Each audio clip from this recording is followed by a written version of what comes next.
Hello and welcome to the Visibility, Influence and Impact vlog and podcast. I'm your host, Jay Mackay from Jay Mackay Communications, marketing consultant and coach who works with people across the world to build the business of their dreams. Today, it is my pleasure to be speaking with Rebecca Wiener McGregor, who is an amplifier of love, catalyst for breakthroughs and author of the beloved book, Loving Her, 10 Loving Standards to Call Forward the Wealthy Woman Inside You.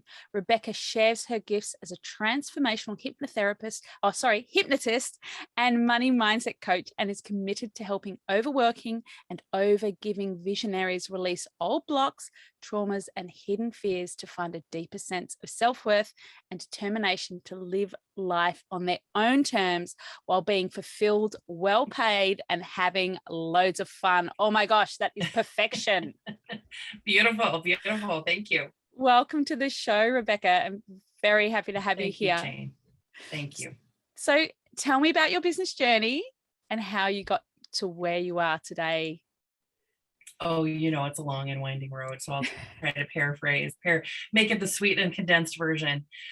But a long time ago in a land far, far away, I was a student of psychology, wanting to help families like mine who had been through some stuff, wanting to make things better.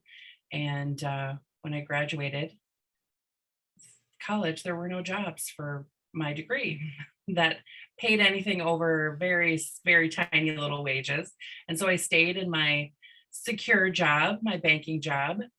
And I don't really like those jobs very much, Jane. No, I But, feel a bit stifled, a bit constrained. Yes. Yes, they weren't for me. For a lot of other people, but not for me. And I met a dear friend there who asked me one day about hypnosis because he'd seen a movie about it or a documentary or something. And I didn't know anything because it was maybe two paragraphs that was mentioned in our psychology books. And at the time, I was dealing with social anxiety. So it was really kind of out of my character to go wandering into unknown territory, looking for things to learn and that kind of stuff.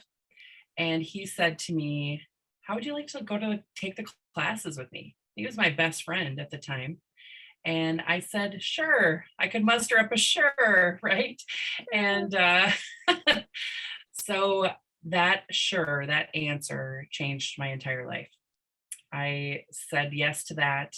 He found us a great teacher, and then he ditched me, and Oh, I ended up going by myself, totally out of character at the time, right? And I healed my own anxiety during my training. Yeah. And I was instantly, of course, then passionate about helping other people who had anxiety heal theirs. And that's what I've been doing now for 18 years. It'll be 18 years in May. wow. Yeah. Hypnotherapy and hypnotism is such a Hmm. powerful tool to rewire your brain, overcome habits, habitual thinking. So I'm a massive believer in it. I try and do a little bit of hypnotism with my kids because my daughter especially suffers chronic pain. Okay. So trying to lull her into a really relaxed state and overcome that, obviously nowhere near your level, but it's a really undervalued tool, especially for entrepreneurs. Oh, yeah. And I would say 99% of my clients are entrepreneurs Mm. because that's who I began networking with and talking to. So they became my clients, of course. And over the last 18 years, I've worked mainly with women entrepreneurs to help them deal with healing past trauma and releasing gunk, and I call it gunk, limitations that cause them to shut down their visibility, not feel safe being visible in their business, not feel safe earning lots of money, not feel smart enough or good enough or whatever enough to be the leader that they want to be. So Wow. we heal that stuff. And along the way, the topic was around money a lot. Like, how do I make more money for myself? How do I find freedom for myself with money so I'm not tied to having to ask or, kind of put my head down and ask my partner for money when I need it? How Mm. can I feel wealthy myself? So, probably the last 8, 9 years have been uh, enjoying that journey of exploring it for myself and then sharing that with my clients as well, which led to me writing the book last December. Which is last December was you wrote the book, and Yeah. it's now April, and it's Yeah. out in the wild. That is amazing. It Congratulations. is. Thank you. Thank you. And I mean, I love the calling forward the wealthy woman inside you, because as women, we're not conditioned to have wealth, and genetically, No, through millennia, we've never had wealth. exactly. So It's never been entrusted to us. So it's natural that we've got gunk about worthiness and being intelligent enough to handle it. So you mentioned that over 8 or 9 years, you've worked primarily with entrepreneurs. So what were the signs for you over that journey that it was time to change, shake things up? I changed. Every time I up-leveled, my clients up-level. Yeah. Because my standards get stronger every time I go through an up-level.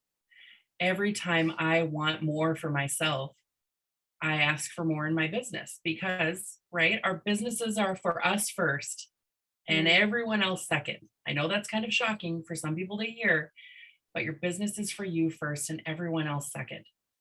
And if you're not working at your highest level, if you're not being supported by your business at your highest level, then you're not fully in your business at your highest level.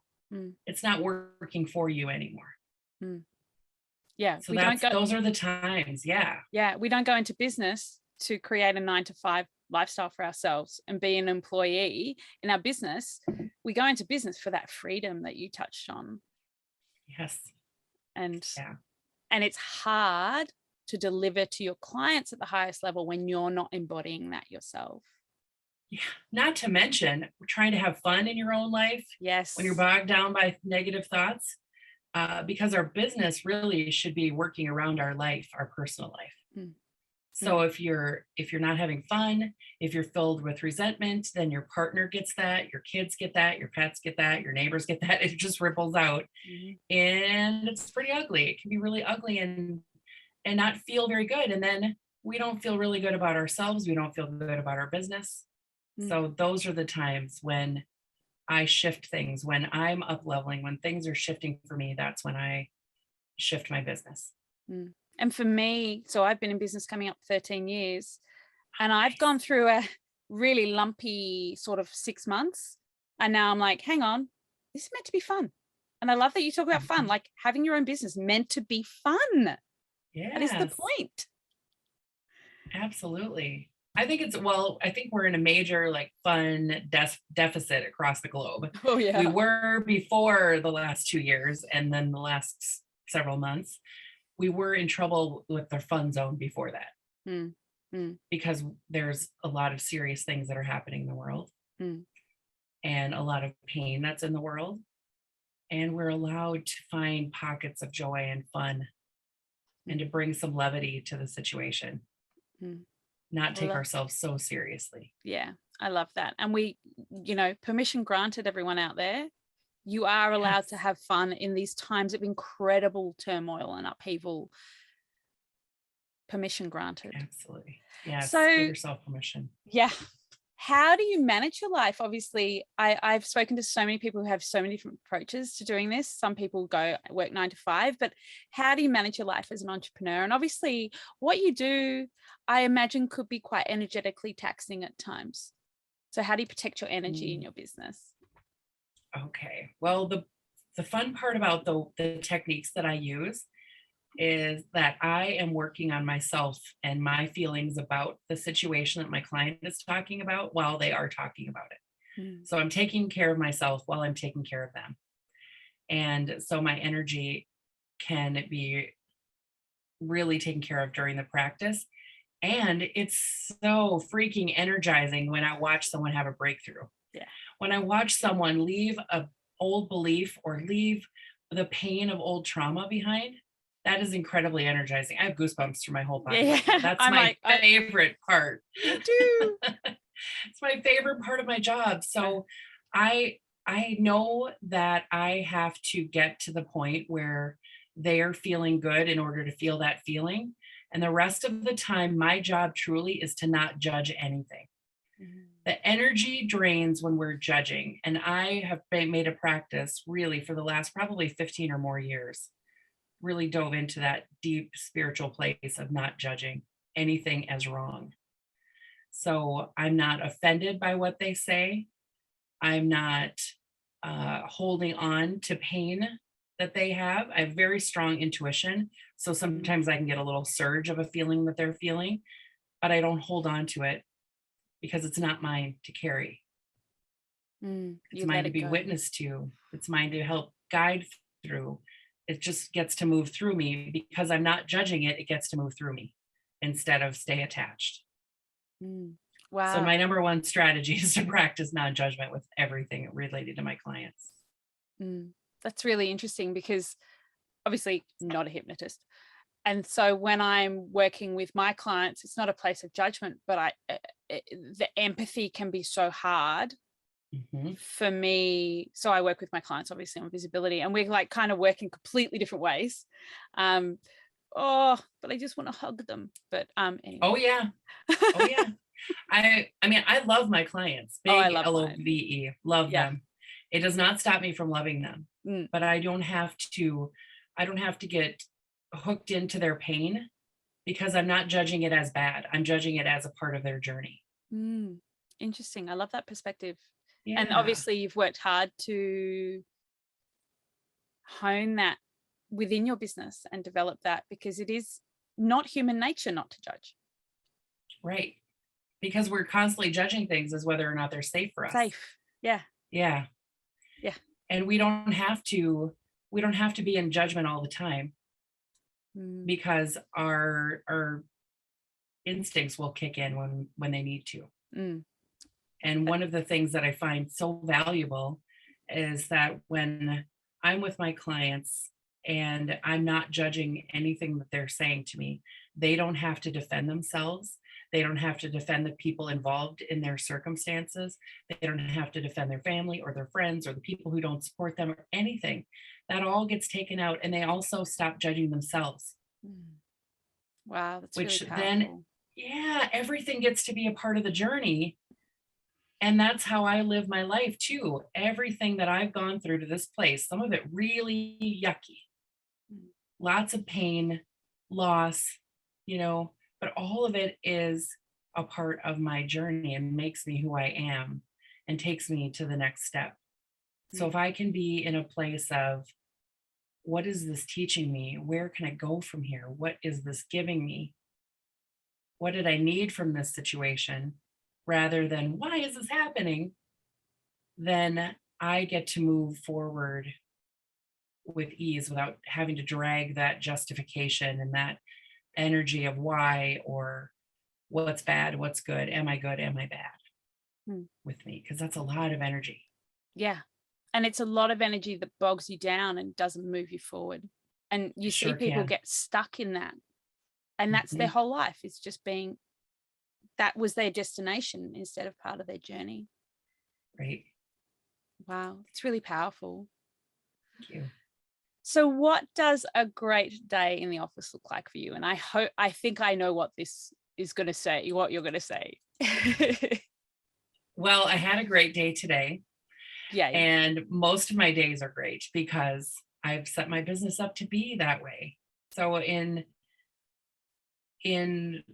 this process of managing my business, I have amazing clients from all over the globe. And they get my good energy and they show up and they're ready to do the work, put in the effort. Really, it's more effort than it is hard work, focused effort. And when they show up and we get to be in this place where we're locking arms to go through this stuff and heal it, that's a fun day for me. Yeah. That's a really spectacular and powerful day. Watching someone shift out of pain and into freedom is what I get to witness. And I don't do sessions every single day. I have some, a pretty nice schedule set up that I have for myself. And so some of the days I'm working with my team, some of the day I'm working on my group coaching, and some of the days I just get for myself. Yeah. So though, like, there really isn't a bad day in the office, but a really, really good day is lots of breakthroughs and lots of high energy. Yeah. And I Yeah. love, I'm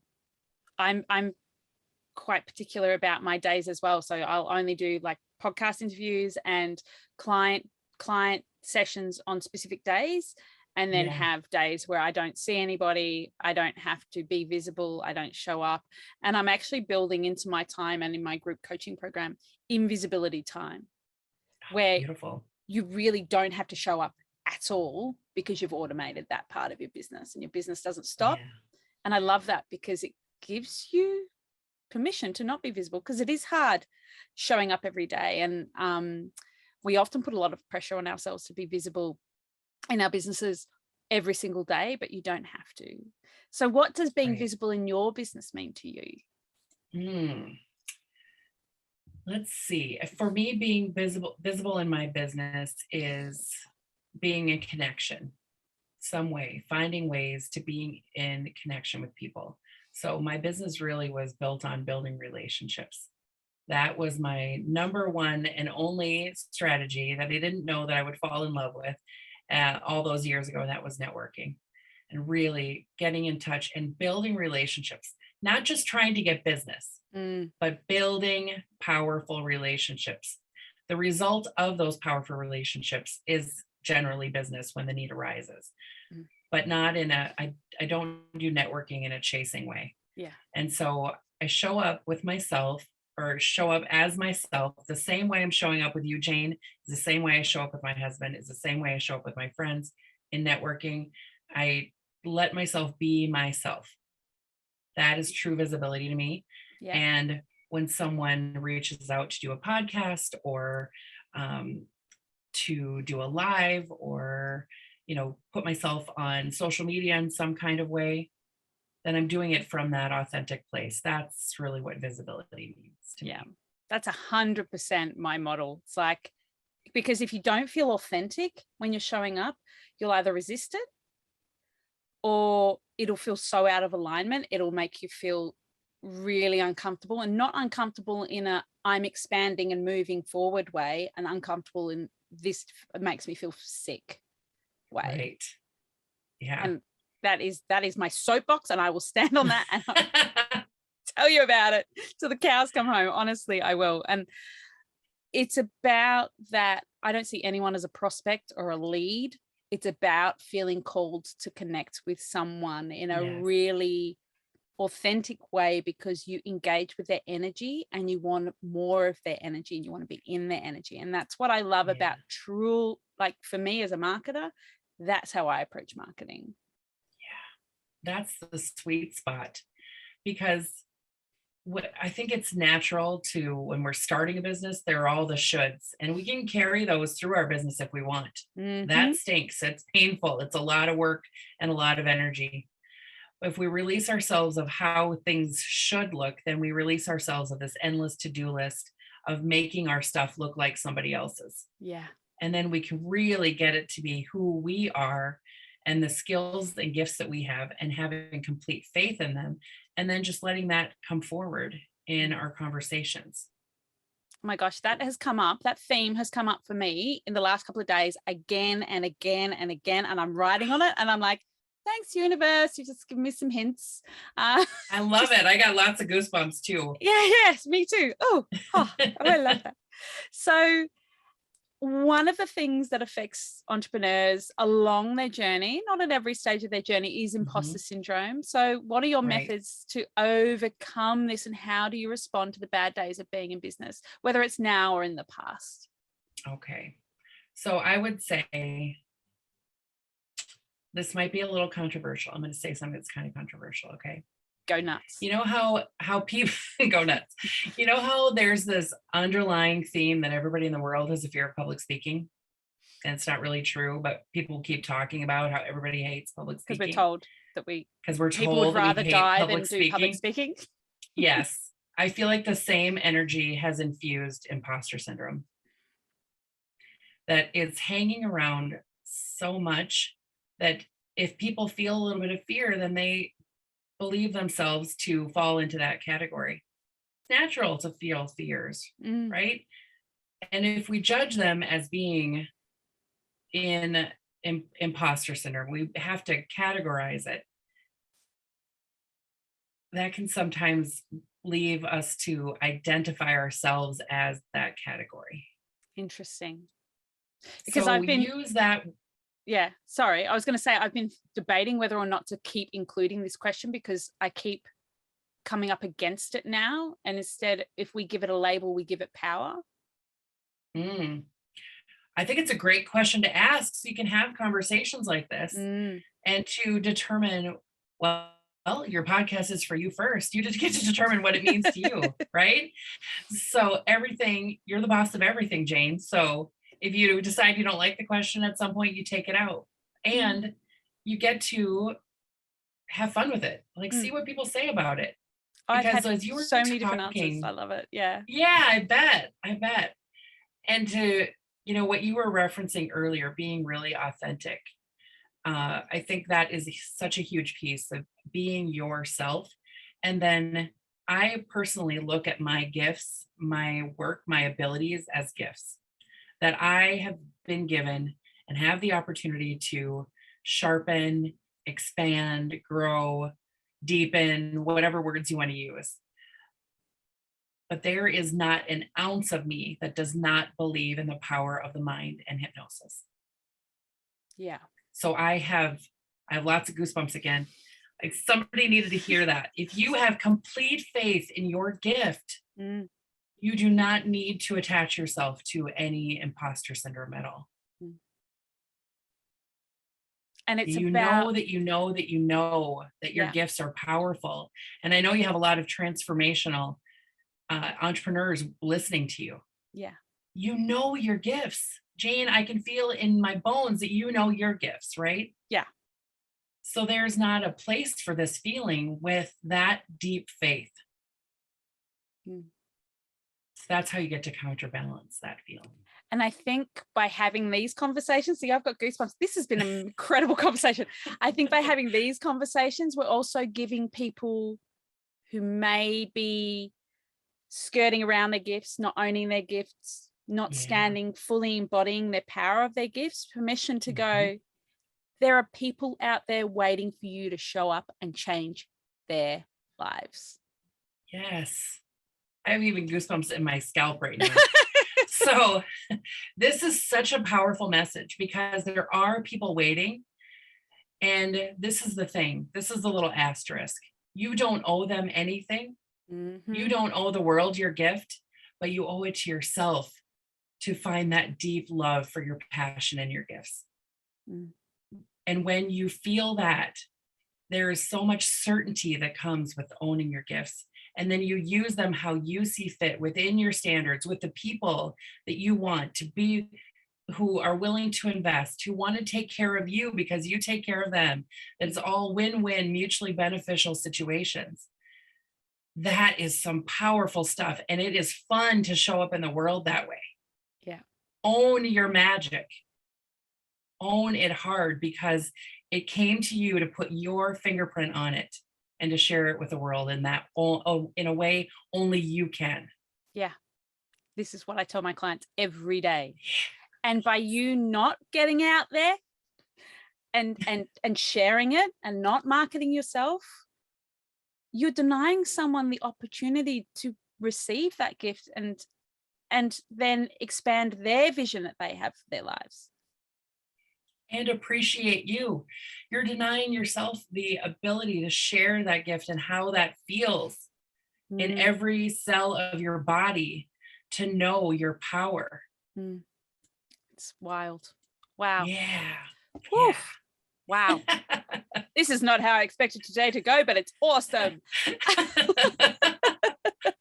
So this kind of leads me to the next question, which is,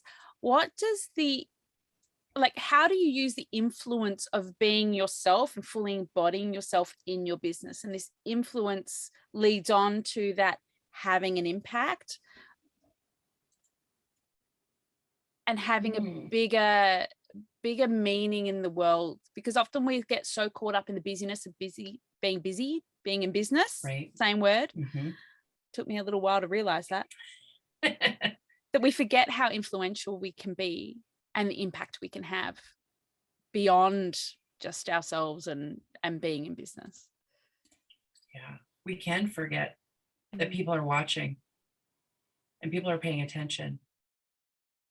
And there was such a little nugget of a story here where at one point I had a conversation with someone and I told her I just really loved her energy. And if I could ever be of service to her, that I would love to work with her. I'd be honored to be her coach. And she gave me an explanation, she would love that. At some point it would be right. It wasn't right at the time. And I don't think I had really intense feelings about it. It was just kind of a response of, yeah, at some point that'd be really great. And I thought, oh, I like that response. And when I wrote my book, she shared my social media posts about it and told on her social media that I was one of the most inspiring people she'd ever met. Now, was that ever part of our conversation? No. She hadn't said that directly to me, but it struck me. Sometimes we think people think stuff about us and they're thinking really, really awesome things about us. Yeah. The same is true for the other way, right? But most of the time, people are thinking good things and they're paying attention to what we do. And so when you use your authenticity and you express from your heart your passion, I have a lot of passion about women having money, for example. Yeah. I have a lot of passion about people using their mind to work for them, to work toward their vision rather than holding them back from it. I have a lot of passion about this. And when I express that, people pay attention to my passion. And they get excited too. And they get stirred up too. That's how we make a ripple. That is really the essence of influence. Absolutely. Which it's so simple. Doesn't have to be complex, right? Influence has been tied up with this influencer. And I want to dispel that, because influence for me is a positive thing. We can affect change. And as you say, we're not even aware of the people who are watching, listening. And I see people, or I get on calls with people and they go, I feel like I know you because I watch your videos. And I'm thinking, oh, do you? I didn't know that. They're like, oh, I love, I just binged your podcast all the way from Melbourne, which is 4 hours away. And I was like, oh, wow. And I listen to you every morning, and you forget that there are people there who need to hear from you and have the influence of your word and your energy and, that vibration that you send out, that ripple. And they're cheering you on in response. Yes. Every time someone clicks on a video, that means they're cheering you on. They're watching your videos to completion. They're binging your podcast. They are cheering you on and soaking in your knowledge, soaking in your influence to them. It's a mutually beneficial situation. I love win-wins. Yeah. I love when everybody gets to win from a situation. So influence doesn't have to be, telling someone what to do. It's sharing an experience and that moves you. That movement is really powerful. That shift that you can enable without even doing anything, just by showing up and being yourself. Yes. So what are your top tips for all the people who are getting visible in the world of business, especially? Ooh, okay. Top tip is to release judgment of yourself and let it be freaking messy. Let yourself mess up. Remember, how people love blooper reels when we're watching our favorite shows, and we love to see the behind the scenes mess ups. It's okay if you mess up. It's okay for you to have that experience and to gather what you learned from it and move forward. That mess up endeared somebody to you. Endeared you to someone. I don't remember. I don't know which way to say that, but we get the meaning. That's my own mess up, right? It's my own mess up. That it lets people connect with the real you, not just the part of you that wants to help them, but the part of you that lets yourself be imperfect too, right? That part of you that's like sharing the human experience. And that's really powerful, just to not be not be in judgment of yourself for those missteps or those mess ups, bumbling your words, all that good stuff. Stuffing up podcast intros, which is my specialty. Exactly. I love it. And my other tip is to raise your standards, to look at what kind of life you want to live and base your business around your desire. Stop working with clients who bring you down, who hurt you, who don't have your back. They don't value your time. Stop chasing. Be in a place of receiving by allowing people to get to know you, allowing yourself to be out there and be a little bit messy. But raise your standards about the way that you think about yourself, the way you treat yourself, the way that you regard yourself and your abilities, and the people you let into your life personally and professionally. Because we know, Jane knows, everybody knows, the way you do one area of your life is how you do every area of your life. And if some part of you is being hurt outside of your work, it's hurting your work, and vice versa. And you deserve freaking rock your life. Not just a little bit, but most of the time. Yeah. I love that. That is beautiful. So how can listeners and viewers find out more about your work and you and your beautiful energy, Rebecca? Thank you so much, Jane. You can find me at RebeccaWiener.com. That connects me to everything, or connects you to everything that I do. And you can book a call with me there if you need to have a chat about something. Awesome. Thank you so much for sharing so generously today. It's been incredible. Absolutely. Thank you so much for sharing your space with me. Happy to be here with you.